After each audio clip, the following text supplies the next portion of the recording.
There are a lot of settings in Nioh 3. So whether you're playing the demo or you're just jumping into the game for the first time and it's launched, let me go through the basic game settings, the controls, and the menu settings to give you some things that'll actually really help and streamline your playthrough of Nioh 3. I was given the game early, so I have over 30 hours of gameplay into this, so I was able to really tweak a lot of these to improve the way the game felt. Now, my typical fashion of upfronting the knowledge in my videos, let me just give you some of the most important ones, because that way you can just kind of get off running with it.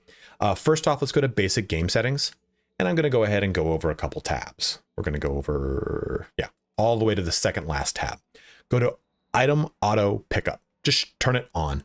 Turn it on. It's off by default. We turn it on. Anytime we run over an item, it automatically picks up. You can even, as you get later into the game, filter this. You can have it so that it picks up all items, uncommon above, rare, exotic, divine only, none.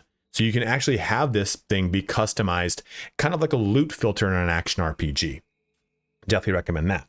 In controls, we're going to go over here to style shift and burst break separation. This is off by default. We want it on. What this means is it will no longer act like a kind of smart functionality. You'll either tap it to do a burst break, which is the big red slashes. That's a burst break. You'll want to time that with right trigger is what it is on a console, or R on keyboard. Or you hold it down to swap styles. It is such a quality of life improvement, because sometimes you'll swap styles and you'll want to do a burst break, and you'll end up just getting killed, and it's very frustrating. I was going to say something more vulgar, but whatever. The other thing though in controls is go to configure controls, and I would personally swap dodge and jump from jump to dodge and dodge to jump, so A to B. Because the way I like to use the controller, my thumb sits over where A is, so it's comfortable for me to press A to dodge very easily. And that's usually the typical setup of like a Soulsborne game, I think. But that's just a recommendation right there.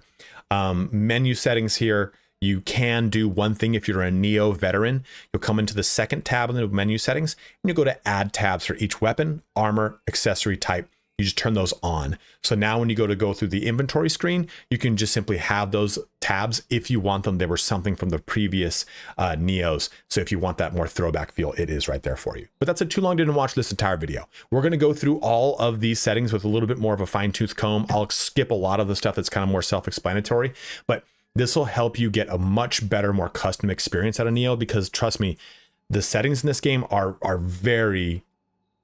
they're just dense. You can just do so much and customize so much to make the game feel entirely different from my experience to your experience. But if that's all you want to know, please feel free to go ahead and shut the video down. Like I said, I want to be respectful of your time. You can navigate ahead to any portion of this video that interests you the most using the chat bridge on the timeline and the description. And if you are heading out, please don't forget to like, comment, or subscribe, as each one of those helps me out in a huge way. But let's get started here on how the settings of Nioh 3 are going to change the game for you. So let's jump into the basic game settings. A lot of this, you can turn some of these on and off. A lot of it is aesthetic, displaying the HUD, range, weapon, headgear, ultra wide adjustment, compass orientation, damage display. I think this is by medium. I put this to large, so it shows me bigger text above my name. For allies, and then display life recovery on. So those are just your basic game settings. That's just the first panel. But as we come into the second panel, we'll get a lot of the same stuff. I've turned all of these on. So this is off by default. Let me show you what it looks like. So at the bottom of my screen, you just see the bars. Now, if I turn that back on, I don't know what it is. It's just kind of nice to see numbers down there. So now I can see the actual numbers. I know that I'm at 52 for my spirit gauge, and my spirit gauge skill, and now it's at its full 40, so I can do its thing. So it's a personal choice I've decided to make. So if you want, I would do that. Effect icons, I just kept this by default. Display held, Amrita, and gold. So you can either have this be always displayed when level up as possible, and you'll know that too when, do I have enough? I don't. If you look at my Amrita gauge right here, this will be colored red, well, reddish orange, if you have enough. So if you have enough, it'll always be present in the bottom of the screen. You can just choose whatever you want. Display when changed, off, however you want to do that. That's the default. I don't mind it. I think it's pretty nice. We can go over here, subtitles on, depending on how you're watching this. A lot of this is also going to be notifications and stuff like that. What I do like, oh, it wasn't here. Display notifications when entering, leaving an area, sound effect assistance. So I turned this on. Here's what it does. If you can activate something with right bumper, it plays a little noise. Here, I'm going to turn up my volume.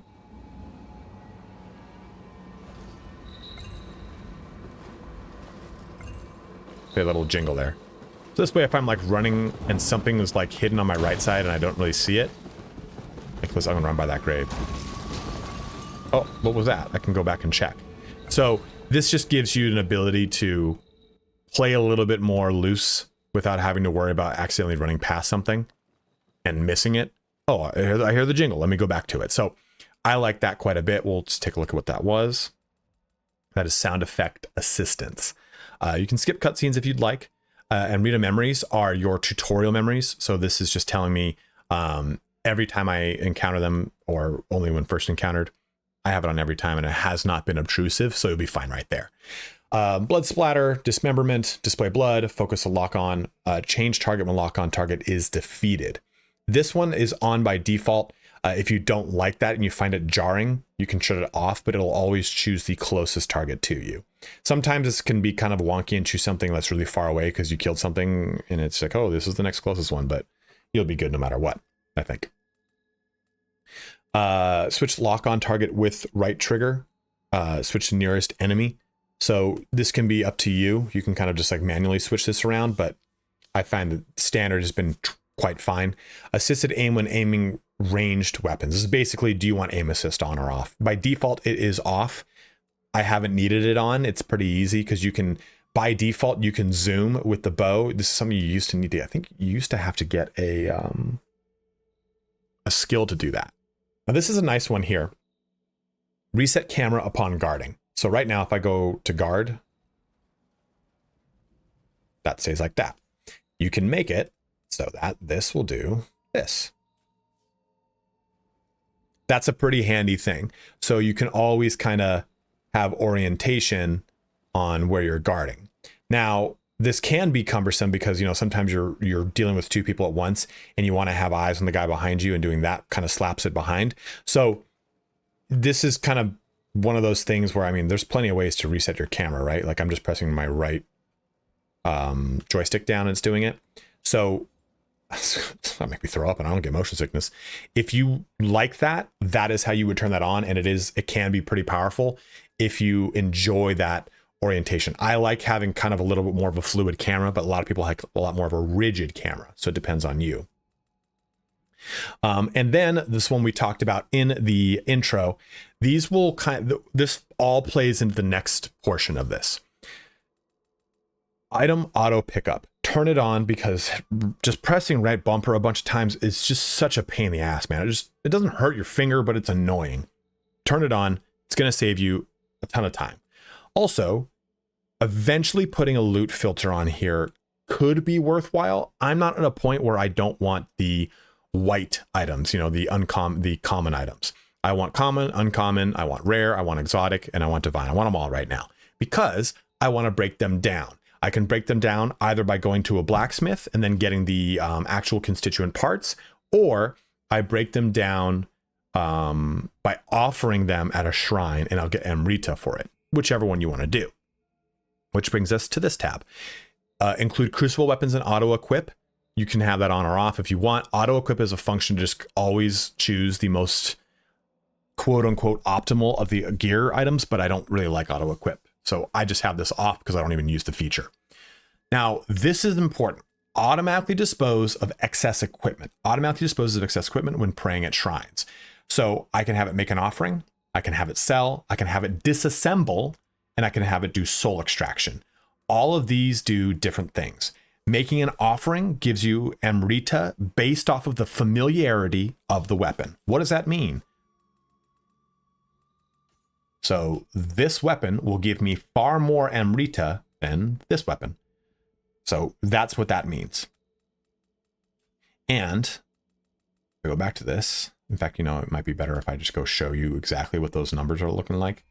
And this will give you a better idea of how this works, because selling is just a straight gold.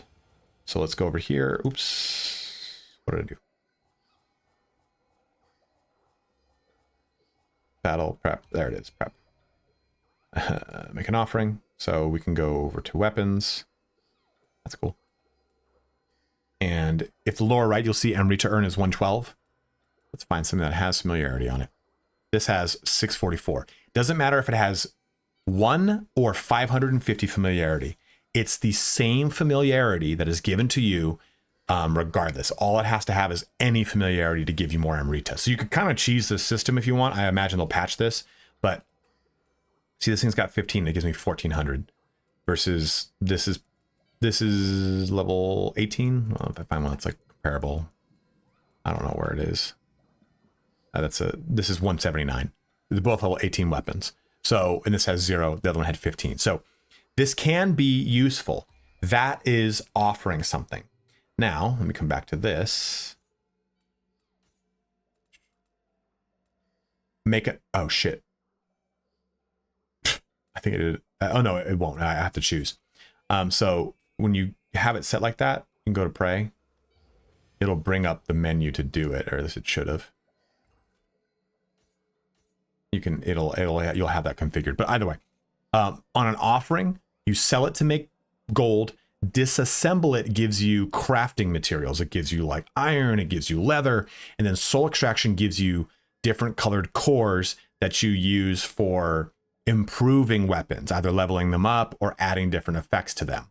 And then you'll get either, when you do auto disposal, you'll get a list or a simplified notification saying, hey, I've done this, and this. So you just choose whatever you want.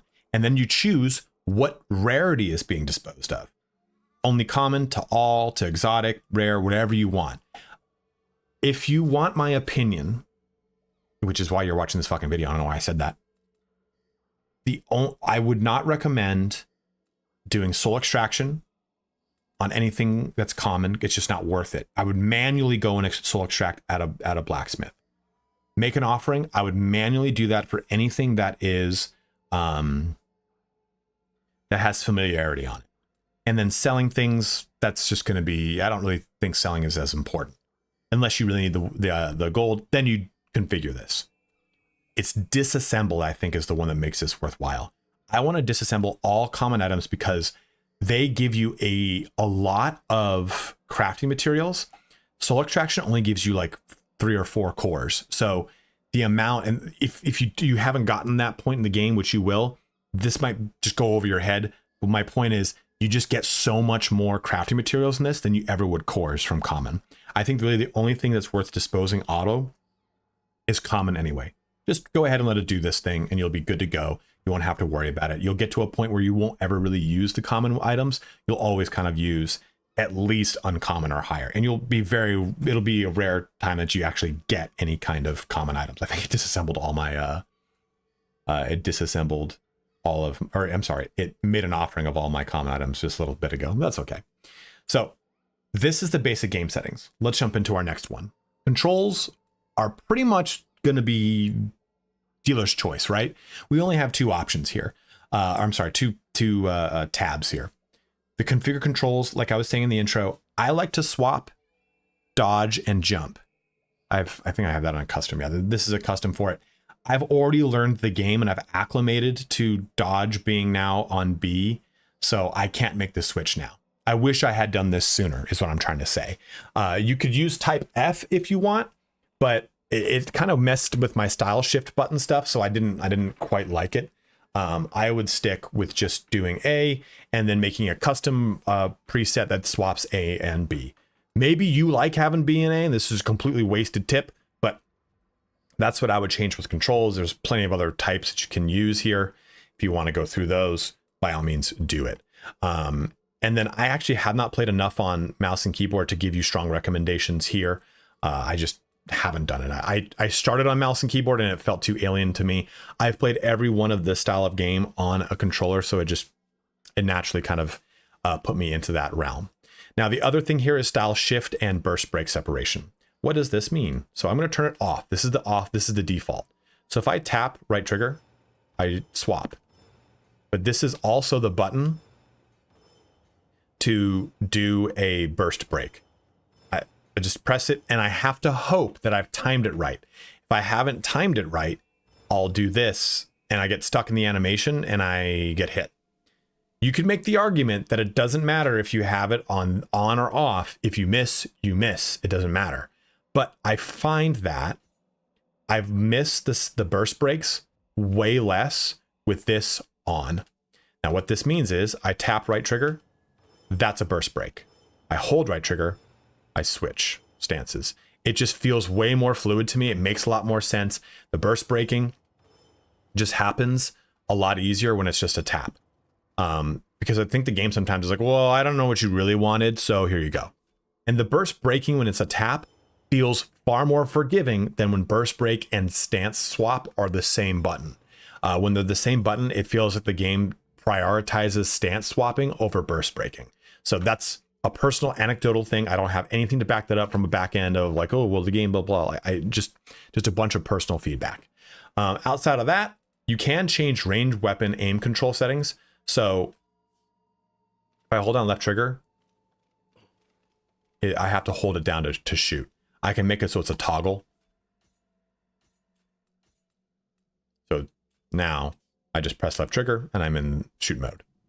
And you just go ahead and press right trigger. Don't hold right trigger, it doesn't do anything. I do that too much in this game.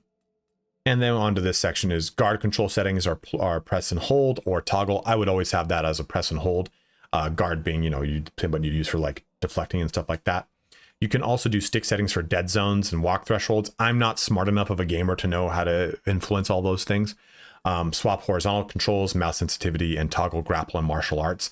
So press the Y button to an enemy who is out of key to activate a martial arts instead of grappling. I have this off. It just means that you will do a martial arts, which I don't want to waste that. I'd rather just get the heavy damage of a grapple. I wouldn't ever want to turn this on.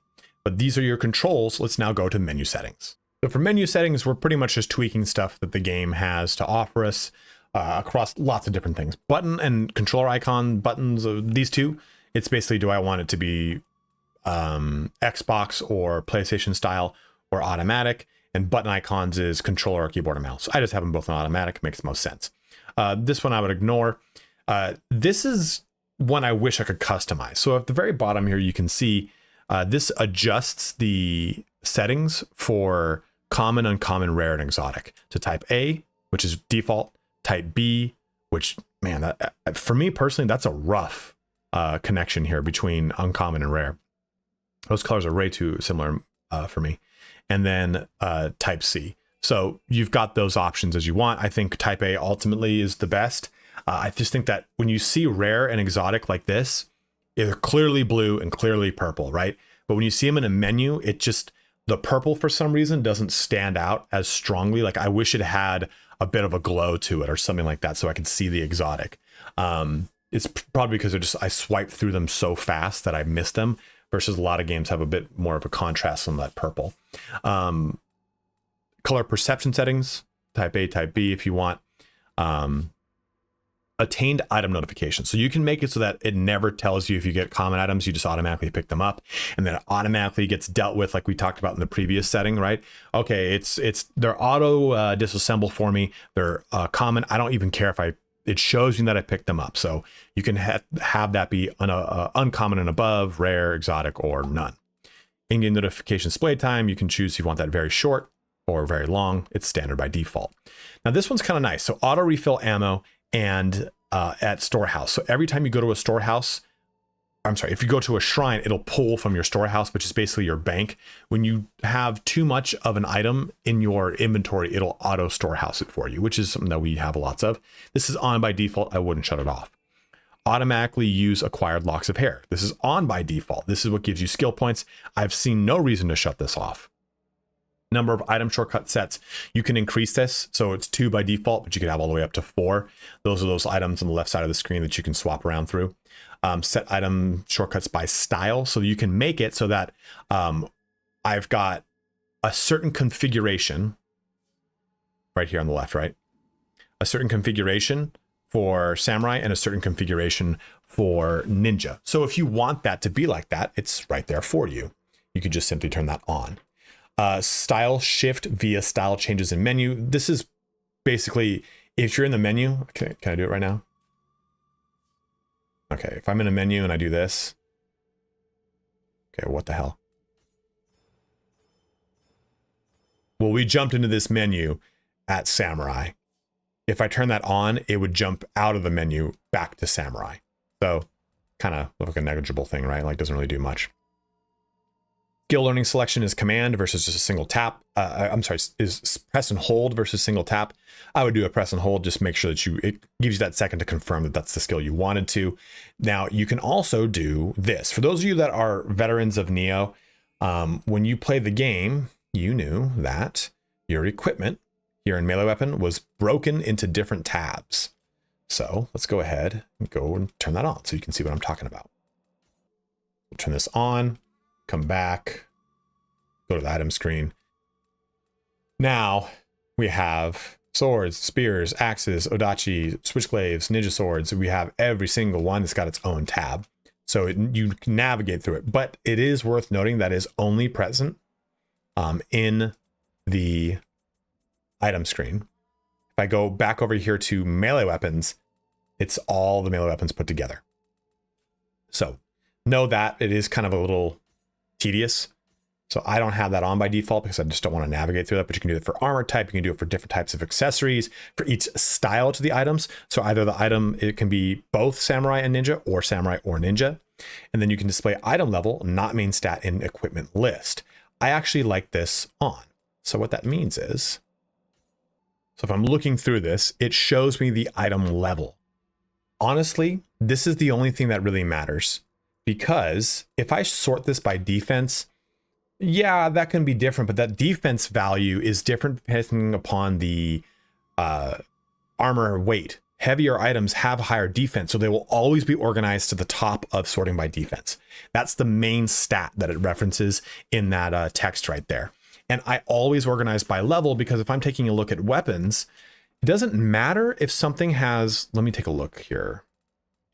Here, this is a good example. This has 227 total attack. This has 303. But, you know, these things can all level up through their familiarity. Sometimes, though, you look at something like this. Okay, this has 198. Let me come down here. Further down, further down. This says 291. Well, oh shit, that was got masked. Here we go. This says 168. Even if I get the familiarity of this up, it won't match my 198. There'll be times where it will show you, hey, you know what? This thing's got more attack than what you've got on right now. I was like, yeah, because familiarity is the thing that's going to push that attack up even further. So item level is the best indicator of whether or not it's a true upgrade for your current equipment until you get to the more max levels, when jumping back to the main stat is going to make the most sense for you. So I would definitely try and stick with just keeping that feature on here. Oops, this one right here. Display item level, not main stat in equipment list. Display exclamation point in the equipment menu. This is just to tell you for any item that you have that's brand new. What might be a good thing to know is make it like this. Only one stronger than equipped item. So it'll basically stronger defense, stronger attack, something of the sort. Remove that from the items and equipment menu. When selected is removed, when you leave the current list, when you leave the current menu, or when selected. So whatever you want. And that little exclamation point is again just telling you, hey, it's something new. It's basically like a notification thing when you add a new text message, right? So I keep these by default. Callback confirmation, guardian spirit enhancement confirmation. So it's basically asking you just to, do you want to confirm these things? I always say yes.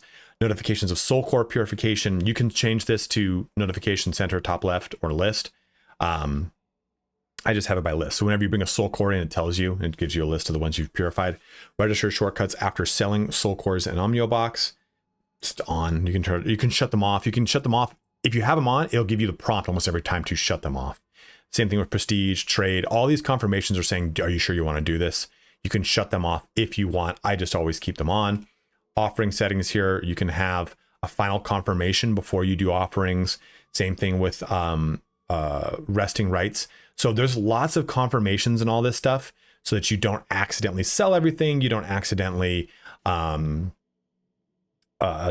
something when you wanted to disassemble it. And even further, you can change it by rarity. So there's just lots of nuance to this screen. You probably won't deal with this if you're looking at the demo, and you probably won't deal with it even in the main game until the later portions of the game. But it just gives you a sense that there is lots of granularity to all of it. So with that, I'll ignore that. This brings our video here to a close. Pretty much everything we talked about is here in user accessibility. This combines a lot of the features in all three of those settings things into one kind of easier menu to kind of navigate. Like configure controls is right here. Toggle grapple and martial arts is right here. Where was it? Show controls, no. Oh, the color perception one is in here for rarity colors. So pretty much everything is right here that you would need to probably tweak. And then all the granular stuff is back in its parent settings folder. So if there's any settings that I missed that you're like, you know what, dude, you didn't bring this one up, and trust me, it is a game changer. Go ahead and let it be known in the comment section below. I was going to wait to do this video for the actual full launch, but I figured if people are jumping into the demo, I would want to alleviate any of the pressure points or pain points that I felt in the early portions of this game by just simply tweaking a setting here or there. Like I was like, oh man, my enjoyment, I can't tell you, the style shift and burst break separation was is what got me to go so much into these settings, because this pissed me off so much. And then too, to realize I had so much crap in my and picking things up was also annoying for me, but I have so much crap in my inventory. How can I get rid of it quickly?